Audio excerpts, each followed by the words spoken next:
এই দুটো ছাত্র যদি মারা যায় তার দায় কে দেবে? কি বিস্ময়কর ব্যাপার! বিশ্ববিদ্যালয় কর্তৃপক্ষ আইন শৃঙ্খলা বাহিনীকে ডেকেছেন, আইন শৃঙ্খলা বাহিনী আসেনি। আইন শৃঙ্খলা বাহিনী মানে যদি পুলিশ বলেন, তো পুলিশগুলো তো আগে যা ছিল এখনো তাই আছে। পুলিশের মধ্যে কোনো উন্নতি হয়েছে বলে আমি দেখিনি। আমি পুলিশ বাহিনীকে দোষারোপ করার জন্য বলছি না।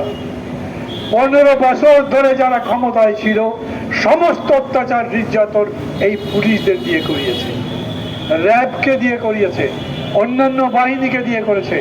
এই পুলিশ ঘুরে দাঁড়াতে পারেনি সেখান থেকে। 1 বছর 1 মাসের মতো সময় গেল, কোনো ব্যবস্থা করা গেল না। শেষ পর্যন্ত প্রধান উপদেষ্টা ডক্টর মোহাম্মদ ইউনূসকে ফোন করতে হলো, তারপরে আর্মি আসলো।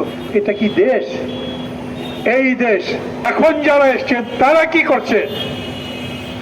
আমার অবাক লাগে। এদের উপরে করে বিশ্বাস করে ভরসা করে কোনো কথা কি বলতে পারবো? এইখানে রাস্তার মধ্যে অফিসের তালা ভেঙে যেইভাবে নূরকে পেটানো হলো, সেই পিটানো কারা তার ভিডিওতে ছবি দেখেছেন না? সামরিক বাহিনীর পোশাক পরা মানুষগুলো, তাদের চেহারা দেখা যায়নি। পুলিশ যারা করেছে তাদের চেহারা দেখা যায়নি। ওই লাল গেঞ্জি বা লাল টি শার্ট পরা লোকটার কথা বলা হয়েছে, তারা অবশ্য গতকালকে বলেছেন তাকে গ্রেফতার করা হয়েছে। কিন্তু সরকার ওইখানে যেমন দেখলাম বিশ্ববিদ্যালয় কর্তৃপক্ষ প্রশাসন কেঁদে কেঁদে সবার কাছে আহ্বান জানাচ্ছেন, আমরা অসহায়, আমাদের সাহায্যে এগিয়ে আসেন। এইখানে মনে হলো যে আমাদের অন্তর্বর্তী সরকারের উপদেষ্টা এরকম কান্ডাকাটি করছেন। আমি খুবই দুঃখিত, নিদারুণ মর্মাহত। আমি এর বিচার দাবি করছি। কার কাছে? আইনমন্ত্রী বিচার দাবি করে কার কাছে? এরকম একটা সরকারের কাছে আমরা কতখানি নিরাপদ? অল্প দিনের মধ্যেও যা যা দেখছি তাতে তো এই কথা বলবার আমাদের সুযোগ আছেই যে এই সরকারের কাছে এই নিরাপত্তা বোধ করছি না। আমি প্রথম দাবি করি, ভগিযোগি চলবে না, তালিবালি করা চলবে না। ওই যে বলছেন তদন্ত কমিটি করবো, সেই তদন্ত পুঙ্খানুপুঙ্খ তদন্ত করবার পরে বিচার করবে। আপনি তো ভিডিও ফুটেজে দেখেছেন। আমরা 15 বছর পালিয়ে পালিয়ে স্বৈরাচারের বিরুদ্ধে লড়াই করেছি।